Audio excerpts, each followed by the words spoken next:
بسم اللہ الرحمن الرحیم۔ السلام علیکم۔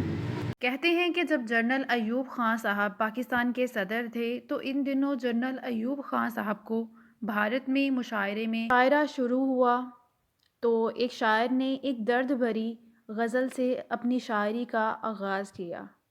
جب وہ شاعر شاعری کر کے فارغ ہوا تو جنرل صاحب اس شاعر کو کہتے ہیں، محترم، جو غزل آپ نے سٹارٹ میں پڑھی بہت درد بھری غزل تھی، یقیناً کسی نے خون کے آنسوؤں سے لکھی ہوگی، اور داد دیتے ہوئے کہا کہ مجھے بہت پسند آئی ہے۔ شاعر بولے، جناب عالی، اس سے بڑی آپ کے لیے خوشخبری اور حیرت کی بات یہ ہے کہ اس غزل کا خالق، اس کو لکھنے والا لکھاری یعنی شاعر آپ کے ملک پاکستان کا ہے۔ جب جنرل صاحب نے یہ بات سنی تو آپ دنگ رہ گئے۔ اتنا بڑا ہیرو میرے ملک کے اندر اور مجھے پتہ ہی نہیں۔ جب آپ نے اس شاعر سے اس غزل کے لکھاری یعنی شاعر کا نام پوچھا تو اس نے کہا، جناب عالی، اس درد بھرے شاعر کو ساغر صدیقی کے نام سے یاد کیا جاتا ہے۔ جب جنرل صاحب پاکستان واپس آئے اور ساغر صدیقی صاحب کا پتہ کیا تو کسی نے بتایا کہ جناب عالی وہ لاہور داتا صاحب کے قریب رہتے ہیں۔ جنرل صاحب نے اسی وقت اپنے چند خاص آدمیوں پر مشتمل وفد تحائف کے ساتھ لاہور بھیجا اور ان کو کہا کہ ساغر صدیقی صاحب کو بڑی عزت تکریم کے ساتھ میرے پاس لاؤ اور کہنا کہ جنرل ایوب خان صاحب آپ سے ملنا چاہتے ہیں۔ جب وہ بھیجا ہوا وفد لاہور پہنچا تو انہوں نے اپنا تعارف نہ کرواتے ہوئے داتا دربار کے سامنے کھڑے چند شاعر ساغر صدیقی کی رہائش گاہ کے متعلق پوچھا تو ان کھڑے چند لوگوں نے طنزیہ لہجوں کے ساتھ ہنستے ہوئے کہا کہ کیسی رہائش، کون سا شاعر، ارے آپ اسی چرسی اور بھنگی آدمی سے کیا توقع رکھتے ہیں؟ اور پھر کھڑے ان چند لوگوں نے اشارہ کرتے ہوئے کہا کہ وہ دیکھے سامنے پڑا ہے چرسیوں اور بھنگیوں کے جھرمٹ میں۔ جب وہ جنرل ایوب خان کا بھیجا ہوا وفد ساغر صدیقی صاحب کے پاس گیا اور ان کو جنرل صاحب کا پیغام دیا تو ساغر صدیقی صاحب کہنے لگے، جاؤ ان سے کہہ دو کہ ساغر کی کسی کے ساتھ نہیں بنتی، اس لیے ساغر کسی سے نہیں ملتا۔ جب ساغر صدیقی نے یہ بات کہی تو بشمول ساغر نشے میں مست وہاں موجود ہر نشئی ایک زوردار قہقہے کے ساتھ کچھ دیر کے لیے زندگی کے دیے غموں کو بھول گیا۔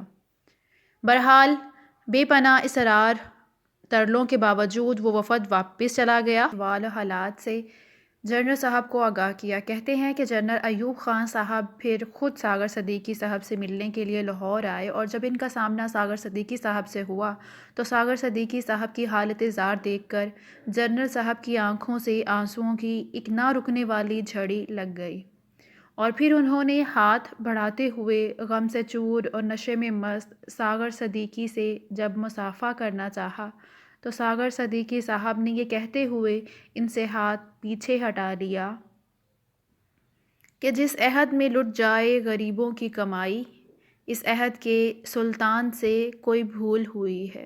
ساغر صدیقی صاحب کی حالات زندگی کے بارے میں کہ یہ یا اس طرح کے حالات ان کی زندگی میں کیسے پیدا ہوئے اور ان کو فٹ پاتھ کا شاعر کیوں کہا جاتا ہے اور کیسے ان کی زندگی اس موڑ تک آئی۔ ساغر صدیقی کے والد نے ساغر کی پسند کو یہ کہہ کر ٹھکرا دیا تھا کہ ہم خاندانی لوگ ہیں، کسی تندور والے کی بیٹی کو اپنی بہو نہیں بنا سکتے۔ غصے میں اس لڑکی کے گھر والوں نے لڑکی کی شادی پنجاب کے ایک ضلع حافظ آباد میں کر دی جو کامیاب نہ ہوئی، لیکن ساغر اپنے گھر کی تمام آسائش و آرام چھوڑ چھاڑ کر داتا کی نگری رہنے لگا۔ داتا دربار لاہور جسے کہتے ہیں، جب اس کی محبوبہ کو پتہ چلا کہ ساغر داتا دربار ہے تو وہ داتا صاحب آ گئی اور کافی تلاش کے بعد آخر تاش کھیلتے ہوئے ایک نشئیوں کے جھرمٹ میں ساغر مل ہی گیا۔